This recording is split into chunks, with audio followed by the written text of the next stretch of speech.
नमस्कार। आज हम एक बहुत ही दिलचस्प स्रोत द माइंड इज एवरीथिंग की समरी पर बात कर रहे हैं।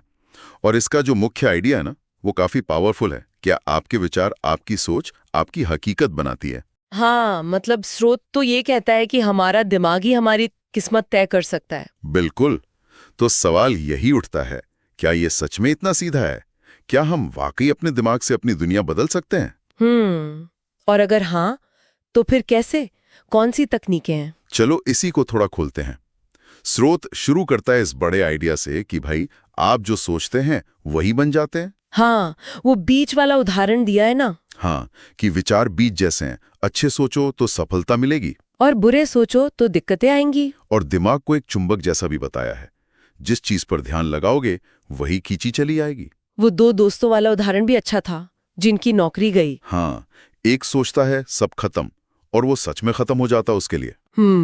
दूसरा सोचता है शायद ये एक मौका है, और उसके लिए नए रास्ते खुल जाते हैं। सही बात है। और देखो, स्रोत इसे सिर्फ कोई फलसफा नहीं मानता, वो इसे आकर्षण के नियम, मतलब लॉ ऑफ अट्रैक्शन से जोड़ता है। अच्छा, तो इसे इस्तेमाल कैसे करें? पहला कदम क्या है? पहला कदम है जागरूकता। मतलब पहले ये तो पता चले कि दिमाग में चल क्या रहा है। हाँ, खासकर वो नेगेटिव वाले विचार पकड़ना। बिल्कुल। और फिर उन्हें चैलेंज करना, क्या यह सच है या सिर्फ मेरा डर है? और फिर आती है सकारात्मक पुष्टि, मतलब अफर्मेशंस, खुद से अच्छी, ताकत देने वाली बातें कहना। जैसे मैं ये कर सकता हूँ या मैं मजबूत हूँ। स्रोत में लिंकन का भी जिक्र है। कैसे मुश्किलों के बाद भी उनका जो खुद पर विश्वास था, वो उन्हें कहाँ ले गया। ये पैटर्न है सफल लोगों में, है ना? बिल्कुल, ये कॉमन चीज दिखती है। अच्छा, तो विचारों के बाद आता है विश्वास, पावर ऑफ बिलीफ। हाँ, और स्रोत कहता है कि विश्वास हमारी हदें बनाता है। वो कहावत है ना, मानो तो कर सकते हो, ना मानो तो नहीं कर सकते, दोनों सही हो। एकदम। बच्चे का उदाहरण सोचो, जब वो चलना सीखता है, गिरता है, उठता है। हाँ, पर उसके मन में ये नहीं होता कि मैं नहीं कर सकता, वो बस लगा रहता है।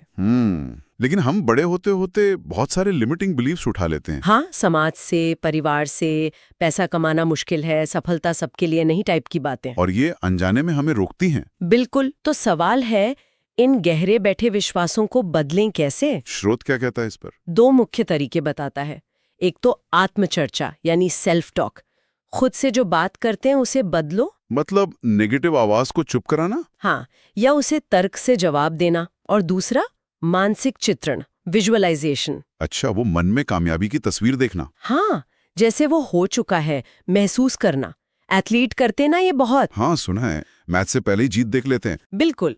ये तकनीकें धीरे धीरे उन पुराने गहरे विश्वासों को रीवायर करती हैं। और यही से हम तीसरे पॉइंट पर आते हैं, अवचेतन मन की रीप्रोग्रामिंग। ये बड़ा दिलचस्प है। हमारा सबकॉन्शियस माइंड, वो ऑटो पायलट जैसा, जो चीजें बार बार होती हैं उन्हें सोख लेता है। जैसे गाड़ी चलाना, शुरू में कितना ध्यान देना पड़ता है, और बाद में अपने आप होता है। हाँ। और स्रोत कहता है कि बचपन की बातें, पैसे के बारे में, रिश्तों के बारे में, वो सब प्रोग्रामिंग बन जाती है। और वो आज भी हमें चला रही होती है, अनजाने में। सही बात। तो इसे रीप्रोग्राम कैसे करें? स्रोत फिर से एफर्मेशंस और विजुअलाइजेशन की बात करता है। हाँ, और साथ में कृतज्ञता यानी ग्रैटिट्यूड को भी जोड़ता है। यानी जो अच्छा है उसके लिए शुक्रगुजार होना। हाँ, इससे आप और अच्छी चीजों को आकर्षित करते हैं। देखो, ये कोई जादू टोना नहीं है। नहीं, ये साइकोलॉजी है। बिल्कुल, ये एक तरह की मनोवैज्ञानिक रीप्रोग्रामिंग है। लगातार पॉजिटिव मैसेज वो पुरानी नेगेटिव प्रोग्रामिंग को हटाते हैं। इससे समझ आता है कि क्यों कुछ लोग बहुत मेहनत के बाद भी अटके रहते हैं। हाँ, शायद अंदर की प्रोग्रामिंग ही ब्रेक लगा रही हो। स्रोत डर और शक को भी बड़ी रुकावट मानता है। सबसे बड़ी शायद। और अक्सर ये होते भी मन के वहम ही हैं। डर वैसे तो हमें बचाने के लिए होता है, पर आज वो हमें नए मौके लेने से रोकता है। तो इससे कैसे निपटे? स्रोत कहता है, पहले तो मान लो कि डर लग रहा है, दबाओ मत। ओके। फिर एक्शन लो, छोटा सा ही सही। जिस चीज से डर लगता है उसी तरफ कदम बढ़ाओ। डर के आगे जीत है वाला हिसाब। कुछ वैसा ही। और साथ में पॉजिटिव सेल्फ टॉक तो है ही। ठीक है।